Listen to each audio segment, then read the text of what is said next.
ஒரு குலத்தொழில் அப்படிங்கிறது வருமானத்துக்கானது விஷயம் மட்டும் கிடையாது. அது நம்மளுடைய வாழ்வியலின் அடையாளம். நம்ம முன்னோர்கள் எப்படி வாழ்ந்தாங்க அப்படிங்கிறது.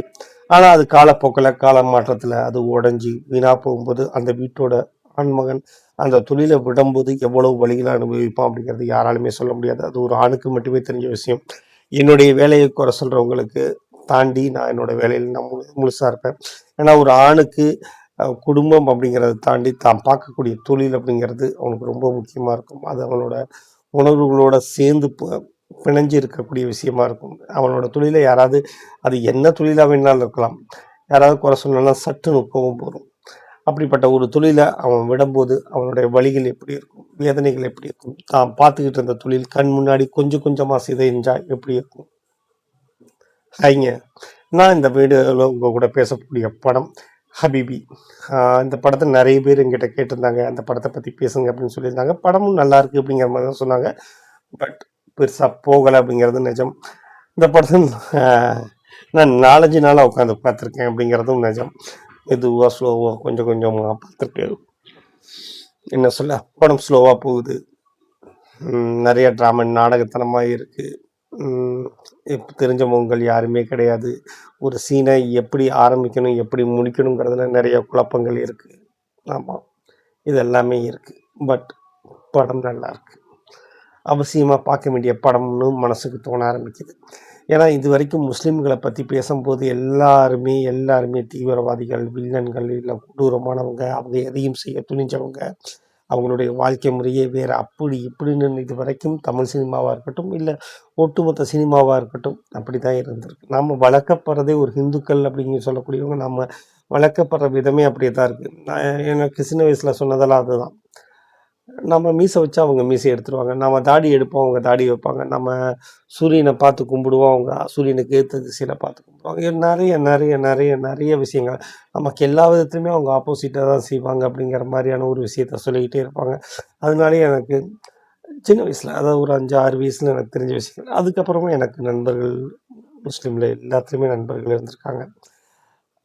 இந்த படத்தை பார்க்கும்போது இன்னமும் மனசுக்கு நெருக்கமாச்சு. அவங்களுடைய வாழ்வியல் முறைகளை பற்றி பேச ஆரம்பிச்சது, அவங்களுடைய கல்வி முறையை பற்றி பேச ஆரம்பிச்சது, அவங்க முன்னேற்றங்களை பற்றி பேச ஆரம்பிச்சது, அவங்களுடைய கஷ்டங்கள், அவங்களுடைய வழிகள், அவங்களுடைய உறவு முறைகள், அவங்களுடைய உணவு பழக்க வழக்கங்கள், அவங்களுடைய கலாச்சாரங்கள், அவங்களுடைய திருவிழாக்கள், அவங்களுடைய திருமணம் பற்றிய விஷயங்கள், அவங்களுடைய காதல், அத்தனையுமே இந்த படம் ஹபீபி பேசியிருக்கு.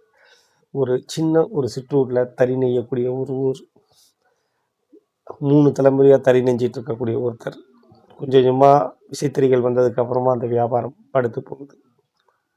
அப்புறமா அவர் என்ன செய்கிறாரு, அவங்க குடும்பம் என்ன செய்யுது, ஒவ்வொரு முஸ்லீம் வீட்டிலேருந்தும் ஒவ்வொருத்தங்க வெளிநாடு போயிருக்காங்க, அவங்களுக்கு என்னப்பா அப்படின்னு, பணக்காரங்க அப்படின்னு நம்ம ஈஸியாக கடந்து போகிற முடியாது. அதுக்கு அவங்க கொடுக்கக்கூடிய விலைகள் என்ன, அவங்களுடைய இளமையெல்லாம் தொலைத்து விட்டு அவங்க கொடுக்குற, அதுவும் ஹீரோயின் கடைசியில் சொல்லுவாங்க, 4 சுவர் இருந்துச்சுன்னா அது வீடு ஆகிடுமா அப்படின்னு கேட்பாங்க.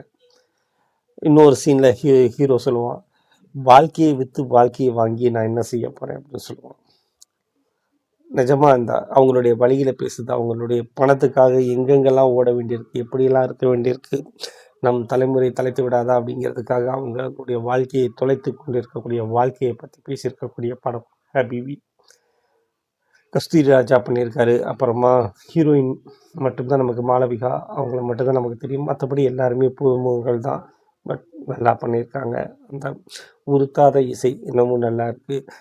வன்முறை கிடையாது, வக்கரம் கிடையாது, கெட்ட வார்த்தைகள் கிடையாது, முன்னுக்கு பின் பேசும் முரணாக இருக்கக்கூடிய திரைக்கதைகள் கிடையாது. தெளிந்த நீரோடை போல இருக்குது. தன் சமூகத்தை சேர்ந்த ஒரு பெண்கிட்ட பேசுறது 90களில் எவ்வளோ கடினமாக இருந்துச்சுங்கிறது அந்த படம் சொல்லுது. இன்றைக்கி காதல் அப்படிங்கிறது ரொம்ப சுலபமாக இருக்குது, பெண் சுதந்திரம் இருக்குது, கல்வி இருக்குது, எல்லாமே இருக்குது. ஒரு காலகட்டத்துக்கு முன்னாடி அது எதுவுமே இல்லை அப்படிங்கிறது நமக்கு சொல்லுது. ஆனால் அந்த காலம் அவ்வளோ அழகியலாக இருந்துச்சு.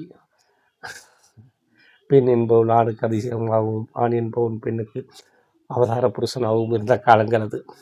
இன்றைக்கி அந்த அந்த பிரமிப்புகள்லாம் உடஞ்சி போய் சமமாயிட்டோம். இதுவும் காலத்தின் மாற்றம். திரும்பவும் அது ரொட்டீன் ஆகும், திரும்பவும் பெண் தேவதையாகவும் ஆண் அவதார புருஷனாகவும் ஆவாங்க. அது காலங்காலமாய் நடந்து கொண்டு இருக்கக்கூடிய விஷயம்தான். பட் இதில் அவங்களுடைய வாழ்வியல் பேசியிருக்காங்க. இங்கேயும் எந்த மதத்தையும் குறைச்சி பேசலை, எந்த மதத்தையும் உயர்த்தி கொடி பிடிக்கலை.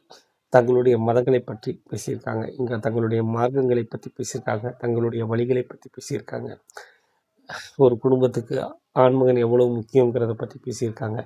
பெண்ணுடைய சேமிப்பு எவ்வளோ முக்கியங்கிறத பற்றி பேசியிருக்காங்க. கூட்டு குடும்பத்தினுடைய பலத்தை பற்றி பேசியிருக்காங்க. அதனுடைய பலவீனங்களை பற்றி பேசியிருக்காங்க. எதையும் கிண்டல் அடிக்கலை, எதையும் நக்கல் அடிக்கலை, எதையும் நையாண்டி பண்ணலை. சீரியஸாகவே பேசியிருக்கக்கூடிய இந்த படம் நிச்சயமாக பார்க்கலாம். எல்லா சமூகத்தினரும் பார்க்க வேண்டிய படம்.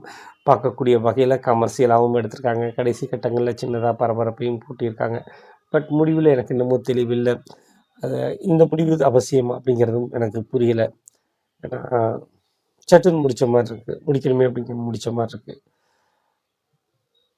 பட் இதுக்கு வேறு என்ன முடிவு கொடுக்கலாம் அப்படின்னா அதுவும் முதுகெலும்பு இல்லாமல் இருக்கும். ஹீரோயின் ஒரு பெண் முதல்ல ஒரு ஹீரோயின் வராங்க. அந்த காதல் தோல்வியடையுது. அவளால் தன்னுடைய நான் நேசிக்கப்படுகிறேன், நான் நேசிக்கிறேன் அப்படிங்கிறத சொல்கிறது கூட அந்த சமயத்தில் அவளுக்கு உரிமை கிடைக்கல. அடுத்ததாக வரக்கூடிய ஹீரோயின் படிக்கிறாங்க. அந்த படிப்பு தரக்கூடிய சுதந்திரம், எழுத்து தரக்கூடிய சுதந்திரம் அவளை கேள்வி கேட்க வைக்கிது. ஹீரோவை பார்த்து கேட்குறான், எனக்கு ஒரு பிரச்சனைன்னு வரும்போது என்னை ஒரு சபையில் அவமானப்படுத்தும் போது நீ எனக்காக ஏன் நிற்கலை? கல்வி மட்டுமே பெண்ணுக்கான சுதந்திரத்தை தரும் அப்படிங்கிறது இந்த படம் அடித்து சொல்லியிருக்கு. அவசியமாக பாருங்கள். உங்களுக்கு பிடிச்சிருந்தா டைம் இருந்தால் கண்டிப்பாக பாருங்கள். நிச்சயமாக அந்த 2 மணி நேரம் வேஸ்ட் ஆகாதுன்னு நினைக்கிறேன். தேங்க்யூ. கொஞ்சம் பொறுமையாக பாருங்கள். நான் இன்னொரு வீடியோலையோ இன்னொரு லைவ்லையோ நான் உங்களை சந்திக்கிறேன். பாய்.